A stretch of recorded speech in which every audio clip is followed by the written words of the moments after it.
Halo pemirsa GPR TV dari Sabang sampai Merauke, dari Miangas hingga Pulau Rote. Kembali lagi bersama Bilki Sabila dalam program Kominfo Newsroom. Halo pemirsa GPR TV dari Sabang sampai Merauke.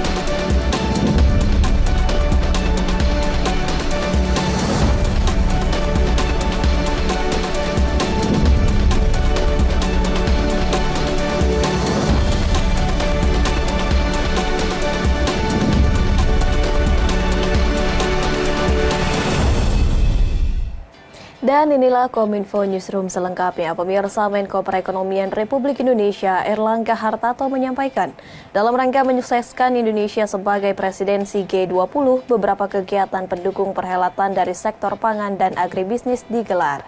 Hal ini menjadi bukti dukungan kepemimpinan Indonesia dalam presidensi G20 sebagai bridge builder antara negara maju dan negara berkembang.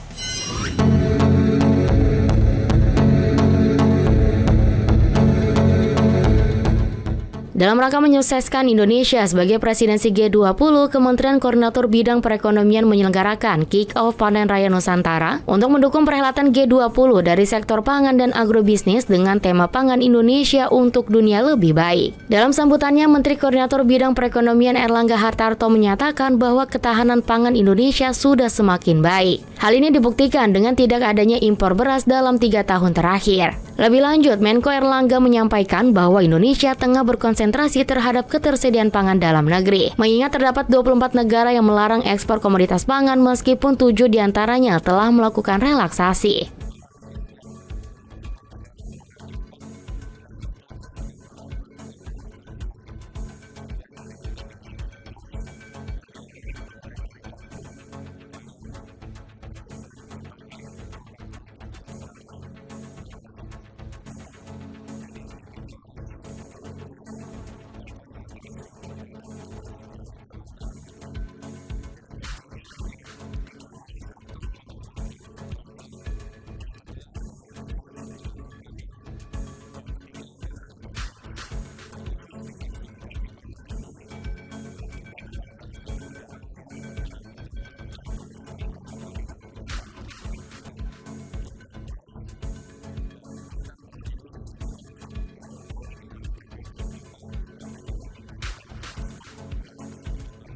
Adapun terdapat 3 kunci yang akan dilancarkan pemerintah untuk mewujudkan ketersediaan pangan. Terlebih Indonesia memiliki luas lahan pertanian yang sangat besar, yakni mengamankan suplai, diversifikasi pangan, dan melakukan efisiensi.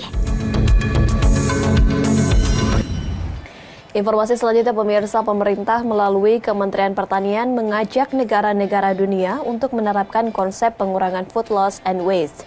Program efisiensi tersebut dimaksudkan untuk mengurangi makanan yang terbuang secara percuma terhadap ketersediaan pangan yang ada. Menteri Pertanian Syahrul Yassin Limpo mengajak negara-negara di dunia untuk menerapkan konsep pengurangan food loss and waste atau FLW. FLW sendiri merupakan suatu konsep untuk mengurangi makanan yang terbuang secara percuma terhadap ketersediaan pangan yang ada. Dalam keterangannya, Mentan menilai penanganan FLW yang baik akan mampu meningkatkan ketersediaan dan ketahanan gizi suatu negara. Di samping itu, hal tersebut mampu meningkatkan efisiensi di sepanjang rantai nilai pangan sekaligus berkontribusi terhadap pembangunan yang ramah lingkungan. Hasil kajian FAO menunjukkan bahwa sepertiga bahan pangan yang diproduksi dunia terbuang dan menjadi sampah yang tidak dapat didaur ulang. Pada saat yang bersamaan, dunia harus mampu menjadikan pangan bagi 9 miliar penduduk pada tahun 2050 yang akan datang. Dari hasil kajian Bappenas mengestimasi jumlah FLW di Indonesia selama periode 2000 hingga 2019 berkisar antara 115 hingga 184 kg per kapita per tahunnya. Untuk itu, upaya mengurangi FLW secara signifikan dapat meningkatkan ketahanan pangan, khususnya di sisi ketersediaan yang merupakan bagian penting dalam pembangunan pertanian ke depannya. Syahrul menambahkan saat ini masih terdapat kesenjangan antara metode pengukuran dan ketersediaan data untuk mengestimasi Food Loss Index dan Food Waste Index di berbagai negara termasuk negara anggota G20. Untuk itu, melalui workshop ini, saya harapkan dapat dihasilkan solusi dan komitmen yang tinggi dari para anggota G20 serta dukungan penuh dari berbagai lembaga internasional seperti FAO, UNEP, dan OECD yang ada. Menteri Koperasi dan UKM Teten Mas Duki mendorong investasi lebih besar untuk mendukung agenda ekonomi hijau di sektor lokal. Upaya tersebut bertujuan untuk memulihkan ekonomi agar menjadi lebih kuat dan tangguh, serta mempercepat pembangunan berkelanjutan.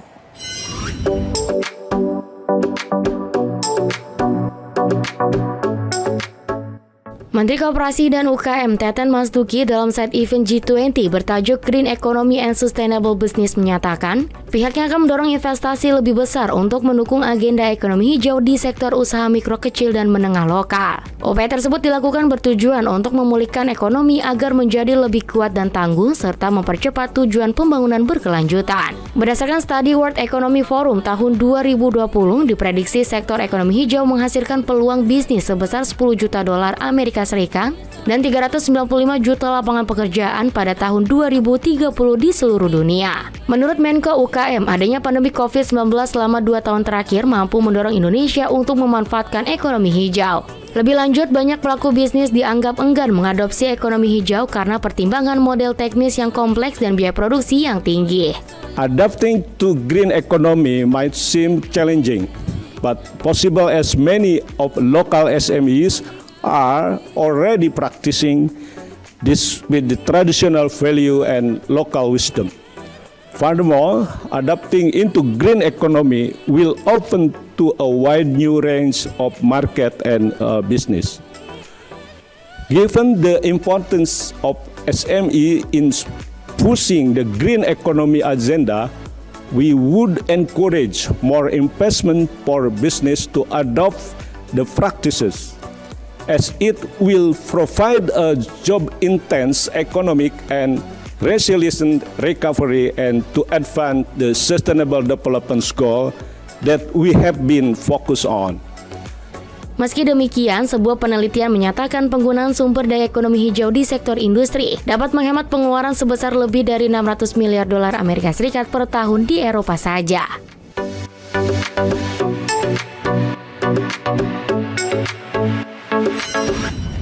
Sementara itu pemirsa, Satuan Tugas Bantuan Likuidasi Bank Indonesia menyita sejumlah aset PT Bogor Raya Development milik obligor PT Bank Asia Pasifik.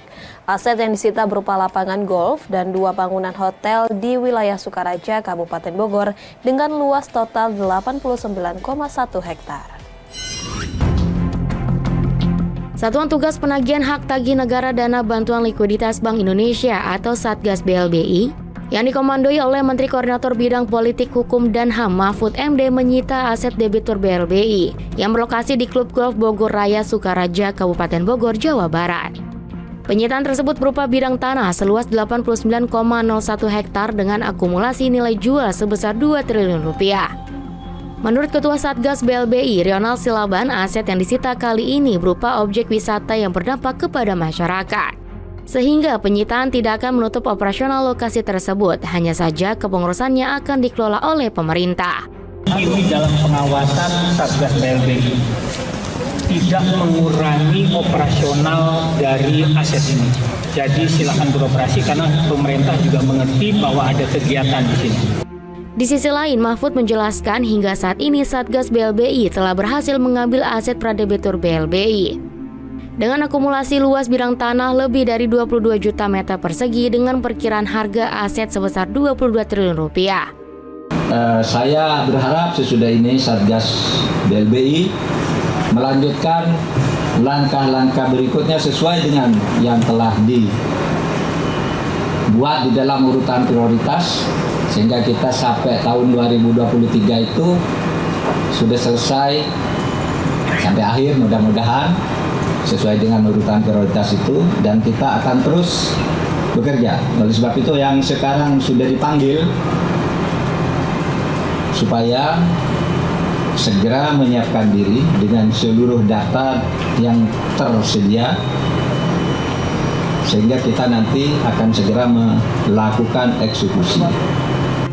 Menko Polhukam mengimbau para debitur untuk bersikap kooperatif saat memenuhi panggilan dan sanksi tegas akan diberikan debitur yang melakukan tindak pidana pencucian uang.